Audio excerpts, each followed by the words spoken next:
He started as a delivery truck driver. Today he manages $3.8 billion and forces billion-dollar companies like Disney, Procter & Gamble and Unilever to change strategy or face a very public fight.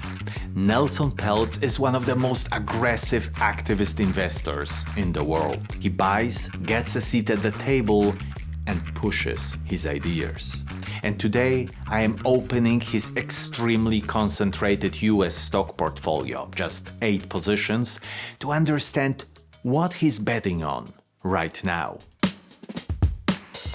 Let's start at the very bottom. GE Healthcare Technologies. This is basically a rounding error, 0.01% of the portfolio, worth just $287,852. He received $162 in dividends last quarter, and the value dropped by $43,000. No changes to this position.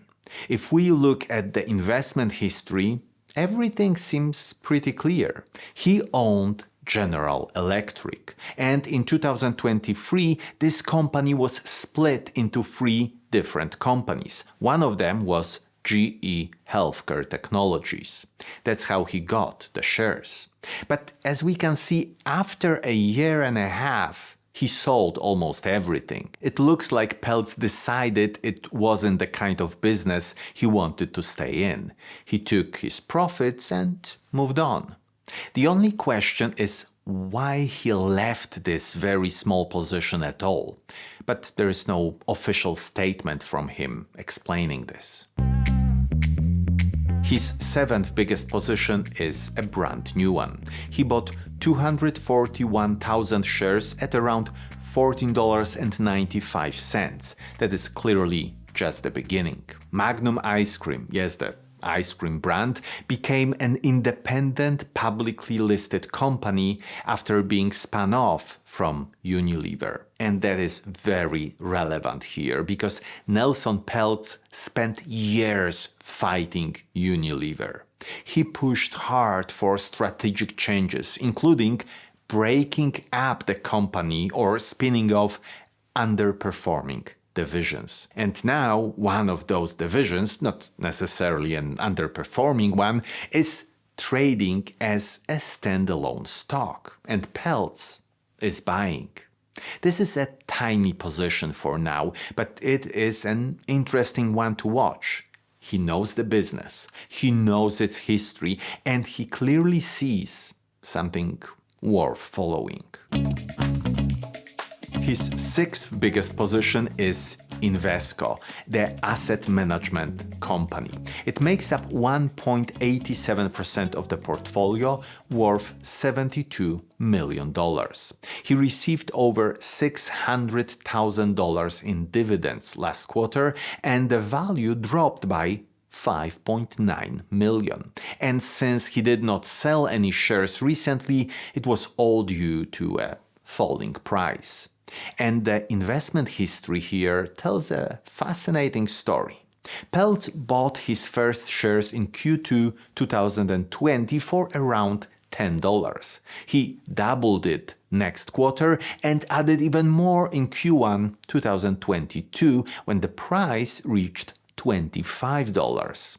And it was the worst possible moment to buy it. The price kept on falling for over half a year. He trimmed it back when the stock was at $16.40, and he kept on selling it through the years. And most probably he did not lose any money on this investment, but it definitely was not a huge success. What is important to notice is that he was receiving some decent dividends all through the years. But at this point, Invesco is a very small position for him. It looks like a slow exit from a thesis that did not play out the way he expected. Wendy's make up 5.48% of the portfolio, worth $211 million. He received $4.2 million in dividends last quarter, and the value dropped by nearly $42 million. And last quarter, he was marked as a buyer, though the share change was listed as 0.0%, meaning the increase was very small. In Q1 2015, Peltz owned almost 65 million shares, while the price was around $11. He trimmed it a bit till Q3 2015 and then just held it for many years. Only when the price crossed $17, he started to sell it slowly. And it was looking really nicely until Q3 2023, when he decided to buy more shares for around $20.40. And since that day, the shares are going down all the time. He is not in a position that he has to sell, so he's just holding on, hoping that the trend will eventually turn. But at the end of Q1 2026, the price was only $6.95, so he is definitely in the red. But look at how the quarterly dividend payment grew from around $2 million per quarter in the early years all the way up to $8 million at its peak. And even though the dividend was cut, he is still collecting over $4 million every quarter from a position he's held for more than 10 years. Before we continue, if you've been watching this video thinking, I want to dig deeper, I want to know more about these companies and other elite investors, now you can. Stock Investing Academy is offering a full month of premium access completely free. Elite investor portfolios, interactive company dashboards, valuation calculators, and stock comparison tools. Most platforms drown you in data, more metrics, more ratios, more numbers. And the one thing you actually came for, a clear picture of whether a stock is worth owning, gets buried under all of it. We took the opposite approach. Every tool on the platform exists for one reason, to show you what matters. You get everything you need, nothing you don't. Link is in the description, and remember, first month is on us. Now, back to the portfolio. Position 4 is Ferguson Enterprises, the plumbing and HVAC distribution company. It makes up 6.57% of the portfolio, worth $253 million. He received almost $1 million in dividends last quarter, and the value went up by $11.5 million.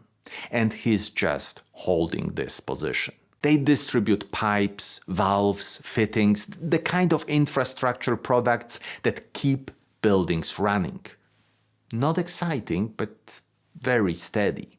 The investment history shows he started buying in 2021 and straight away received a huge dividend of $33 million. The price back then was around $120. He sold some shares in Q4 2021 when the price was around $177. And when it fell back down again to $110, he added over 1 million shares. And since then, he's trimming this position while the price is going up. At the end of Q1 2026, it was around $233. So a very nice investment backed by a nice amount of dividends through the years. Now we get to the podium places, and third is Solventum. It makes up nearly 14% of the portfolio, worth $537 million. No dividends received last quarter, and the value dropped by $114 million. Also, no changes to this position last quarter. Solventum is a healthcare company that was spun off from 3M in 2024. It focuses on medical solutions, dental products, and health information systems. He first appeared as a shareholder in Q2 2024, shortly after the spin-off. He bought around 5 million shares at $52, and he kept on adding till Q4 2024. Since then, he's basically just holding the shares. Only in Q4 2025, when the price got to almost $80, he trimmed it a bit. Again, there is a clear pattern here. Peltz and spin-offs. He understands what happens when a large conglomerate breaks itself apart. The new standalone company often gets ignored, undervalued, and misunderstood. And that creates an opportunity. Now we are in the top 2, and this is where the real money is. GE Aerospace is 29.63% of the portfolio, worth $1.14 billion. He received $1.9 million in dividends last quarter, and he did not make any changes to this position. GE Aerospace is the jet engine business that emerged from the breakup of General Electric, one of the most complex conglomerate restructuring in American history. This is also how he got shares of GE Healthcare, which we talked about earlier. The biggest amount of shares he owned was in Q3 2015, when the company was a very different business. He held around 8 million shares all the way till 2020, collected enormous dividends in the early years, and then watched those dividends essentially disappear as the company restructured. And finally, in Q3 2020, he decided there is no good reason to keep the entire position, and he sold basically half of it. The price didn't do much until the splitting of the company, which officially ended in April 2024. Since that moment, the stock nearly doubled. Peltz kept the shares, which was a great decision, and slowly we can see that the dividends are also coming back up again. Jet engines are one of those businesses where the moat is very deep. You don't just build a jet engine. It takes decades of engineering, certification, and trust. And the aftermarket, the parts and services that keep those engines running, is an incredibly durable revenue stream. And the biggest position of all is Janus Henderson Group, 42.41%, worth $1.64 billion. He received $0 in dividends last quarter, and the value went up by $121 million, while he did not make any changes to this position. Janus Henderson is an asset management company. It manages money for institutions and retail investors around the world. If you look at the investment history, Peltz started buying it in Q2 2020 for around $21 per share. He kept adding steadily until Q1 2022, and we can see that after this purchase, the price fell down significantly. But Peltz did not sell. He is actually not making any changes to this position for the last 4 years. And this commitment is paying back. The price at the end of Q1 2026 was over $51. That is a very good result, especially that he was receiving huge dividends every quarter. But that is not the end of this story. It is actually the beginning. We can see that they suspended their regular quarterly dividend. The reason is actually very straightforward. In late January 2026, Janus Henderson announced it is being acquired. And the buyer is an investor group led by Tryon Fund Management. So Nelson Peltz is not just a shareholder here. He is buying the entire company. The plan is to take it private and accelerate its growth. Now let's zoom out and think about what this portfolio actually tells us. Look at the pattern. Solventum spun off from 3M. GE Aerospace and GE Healthcare spun off from General Electric. Magnum Ice Cream spun off from Unilever. And he doesn't just wait for spin-offs to happen. In some cases, he helped create them. And then he buys in while the market is still figuring out what these new companies are worth. He is definitely not jumping in and out of stocks. Wendy's over 10 years. GE started buying it in 2015. Janus Henderson held since 2020. This is not a trader. This is an investor who identifies a thesis, sometimes helps push it forward from the inside, and then holds while the market catches up. He's been trimming Ferguson and Invesco steadily. He sold almost all of GE Healthcare.